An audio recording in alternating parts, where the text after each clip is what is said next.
Oi, pessoal, eu sou Karine. Eu irei falar sobre a organização do Squad. Nós desenvolvemos o projeto em 4 etapas macro. Na primeira, optamos pelo desenvolvimento individual de todas as questões, por entender que a absorção do conhecimento seria o mais sólido. Em um segundo momento, nos reunimos para que cada integrante pudesse apresentar suas análises. Nesse momento, aproveitamos para verificar se havia discordância nos resultados e tirar dúvidas. Em uma terceira etapa, houve o aperfeiçoamento da análise de forma colaborativa e síncrona dentro do mesmo arquivo. E para finalizar, fizemos a divisão da equipe em relação ao que cada um iria explicar no vídeo de apresentação do desafio. Olá, eu sou Elaine Vieira, sou da Squad Nina Silva e vou falar das facilidades e dificuldades encontradas no desenvolvimento do desafio.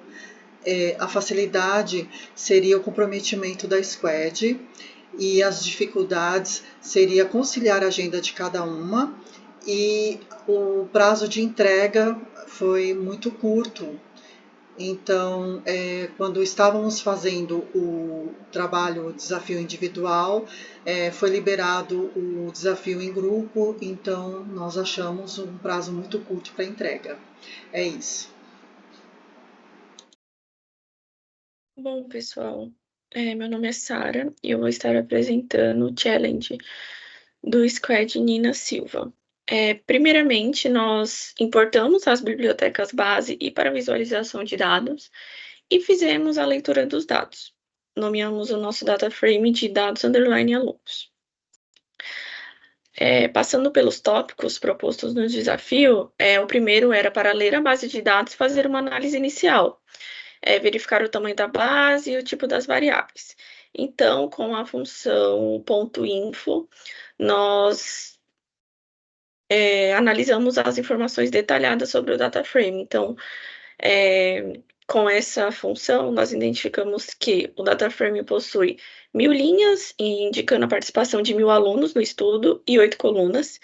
Cada coluna não tem valores nulos, então não há valores ausentes.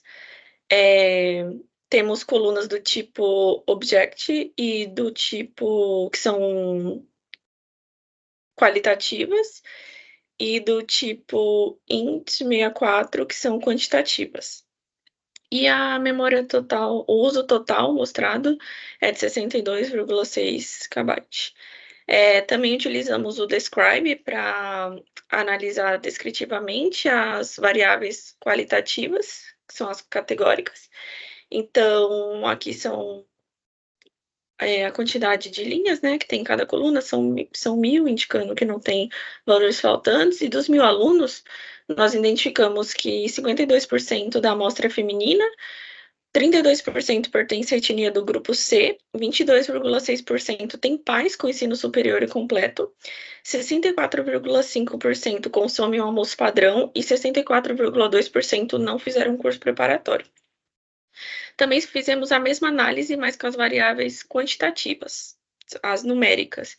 Então, em resumo, nós concluímos que, quando observamos os resultados de cada uma das disciplinas, nota-se que a de matemática é a que os alunos encontram a maior dificuldade, e isso é evidenciado porque matemática possui a menor média, com 66 pontos, e quanto pela maior amplitude das notas, que variou de 0 até 100, matemática foi a única que teve uma nota 0. Mas, por outro lado, a disciplina que os alunos encontram a maior facilidade é a de leitura, com uma média de 69,2 pontos, e a de escrita, com uma diferença de 1,1 pontos. Depois, passando pelo segundo tópico, que é se alguma variável precisa ser alterada ou criada. A gente estava livre para fazer as alterações necessárias. E com base nos resultados, nós identificamos que as variáveis já estavam em formato utilizável, então não foi necessário realizar alterações, e como também não tinham valores nulos, não foi necessário fazer o tratamento desses dados. E para aprofundarmos a nossa análise, a gente criou uma variável para avaliar o rendimento do aluno, que a gente chamou de rendimento escolar geral, que basicamente foi a média simples das 3 disciplinas monitoradas, que foi o que fizemos aqui. E adicionamos no data frame. Depois, foi pedido para a gente verificar a quantidade de alunos em cada grupo racial e étnico. Então, nós fizemos a contagem desses alunos utilizando o Value Counts e ordenando eles em ordem do grupo mesmo. Então, aqui nós concluímos que o grupo é composto por estudantes de 5 etnias diferentes, sendo a etnia C com o maior número de alunos, representa 32%, e a etnia A com o menor, representando somente 9% da amostra. E, por fim, o último tópico foi qual a quantidade de alunos de cada gênero e se existem mais alunos de gênero masculino ou feminino. Então, nós fizemos essa contagem utilizando também o Value Counts, chamando de contagem gênero, e fizemos uma condição para ver se existiam mais alunos do gênero masculino ou feminino. Então, nós concluímos que existem mais alunos do gênero feminino, o grupo é composto por 518 mulheres, restando em mais ou menos 52% do gênero feminino e 48% do gênero masculino. E esse dado reforça a ausência de viés de seleção na amostra, considerada quando se refere ao gênero, porque ambos os grupos estão bem representados no estudo. A diferença é bem pouca. E foi isso. Muito obrigada. Oi, tudo bem? Meu nome é Heloísa e hoje eu vou estar falando um pouquinho sobre os insights que a gente percebeu quando a gente fez a nossa análise exploratória dos dados. Então, em termos gerais da amostra, a gente pode observar que os alunos, de forma geral, encontram maior dificuldade na disciplina de matemática e maior facilidade na disciplina de leitura. Todas as disciplinas elas apresentaram outliers inferiores, sendo que a de matemática foi a que apresentou o maior número e também foi a única disciplina que teve uma nota zerada por algum aluno. Quando a gente segmenta o conjunto de dados nas variáveis qualitativas, os dados indicam que as alunas seguem a tendência da população e apresentam a maior facilidade na disciplina de escrita e leitura e maior dificuldade na disciplina de matemática. Já os alunos, eles apresentam maior facilidade na matemática e maior dificuldade na disciplina de escrita. As alunas, elas possuem desempenhos melhores que os alunos quando a gente compara as médias gerais. Então, a amostra feminina ela apresenta uma média de 1,8 pontos a mais do que a amostra total e 3,73 pontos a mais do que os alunos. Quando a gente faz uma análise de raça e etnia, a gente percebe que todos os alunos do grupo E apresentam notas superiores em todas as disciplinas e essa diferença fica mais significativa na matemática. Já os alunos do grupo A, eles apresentam as menores notas em todas as disciplinas. Com relação ao grau de escolaridade dos pais, a gente percebe que existe uma tendência de que quanto maior o grau de escolaridade dos pais, melhor é o desempenho dos filhos. A exceção desse caso se dá por conta dos alunos com pais que têm um ensino médio incompleto que performam melhor que os alunos que os pais têm ensino médio completo. Com relação ao almoço, aqueles alunos que não participam de nenhum programa de assistência alimentar, eles alcançam médias 9% superiores quando comparados com os alunos que têm ou gratuito ou com desconto.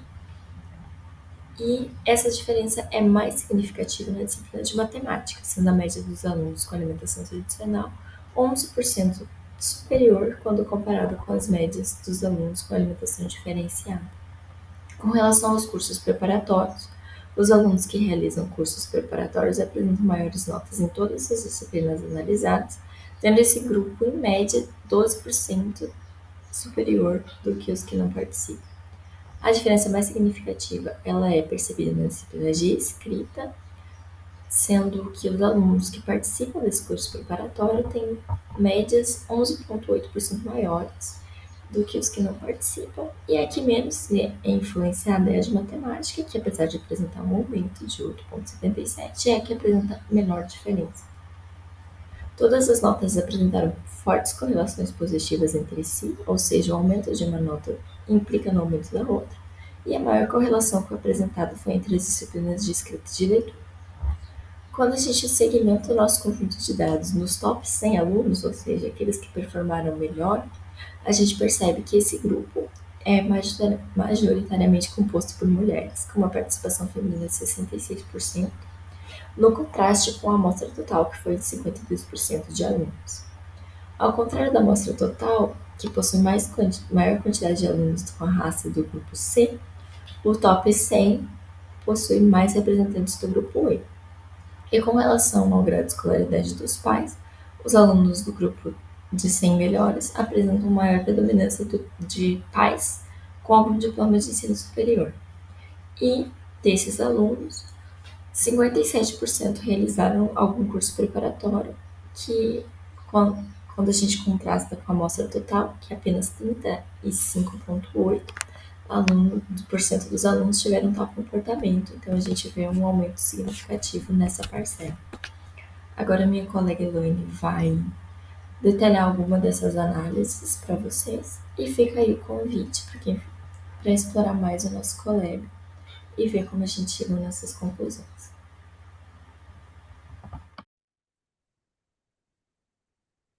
Olá, me chamo Elaine e vou apresentar para vocês a análise de influência do tipo de curso.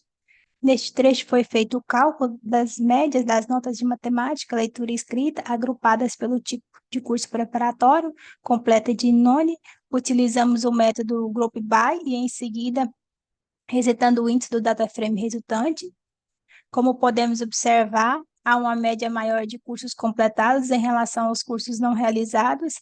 Em seguida, a gente fez um cálculo das médias das notas para cada disciplina, agrupadas pelo tipo de curso preparatórios, e arredondamos os resultados para somente uma casa decimal. Em seguida, nós definimos a paleta de cores em pink e gray. Depois, para cada subplot, a gente criou um gráfico de Pitts, utilizando as medidas calculadas para cada disciplina, e a gente utilizou-se as cores definidas. Adicionamos um título geral, o tamanho da fonte e a cor e efeito. O ajuste de espaço entre o título geral e os gráficos para melhor apresentação. E aí, como podemos observar pelo gráfico, o gráfico de Pitts ele mostra o desempenho médio nas disciplinas por curso preparatório de matemática, leitura e escrita, diferenciando entre os alunos que concluíram o curso preparatório completos e aqueles que não concluíram nenhum curso preparatório, o none. Cada gráfico de Pitts ele tem duas fatias representando os tipos de cursos preparatórios. Assim, em resumo, a gente pode observar que os dados indicam que a conclusão do curso de preparação para testes está correlacionada à média mais altas em matemática, leitura e escrita. Os alunos que participaram do curso tendem a apresentar um desempenho acadêmico superior em comparação com aqueles que não concluíram ou não fizeram um curso de preparação para esses testes. Em seguida, a gente verificou graficamente a relação da nota de leitura e de escrita. Nesse trecho, a gente adicionou uma coluna chamada disciplina no data frame. A ideia é classificar cada aluno com base nas notas de leitura e escrita. Se a nota de escrita for maior do que a nota de leitura, o aluno é classificado como white score. Caso contrário, é classificado como red score. Essa coluna de disciplina será usada também posteriormente para definir as cores no gráfico. Aqui, como você vê, foi criado um gráfico de dispersão. Utilizamos o scatter plot usando o Seaborn. O eixo X representa as notas de leitura e o eixo Y representa as notas de escrita. A cor dos pontos é determinada pela coluna disciplina, como falado anteriormente. A paleta de cores ela é definida por Political Core e para o Red Score é definido o Light Blue. A legenda é desativada, utilizamos o Legend False para evitar redundância, pois as cores já indicam a disciplina. E aí, o gráfico de dispersão, ele permite a visualização e distribuição das notas de leitura em relação às notas de escrita para cada aluno. A cor de cada ponto indica se a nota se refere à leitura ou à escrita. Cada ponto no gráfico ele representa um aluno e a posição do ponto indica suas notas nessas duas disciplinas. Assim, existe uma correlação positiva entre os dois dados. existe uma tendência positiva geral, que significa que, em muitos casos, quando a nota de leitura aumenta, a nota de escrita também tende a aumentar. Isso sugere uma correlação positiva entre as duas variáveis, indicando que os alunos com boas notas de leitura também têm maior probabilidade de obter notas de escrita.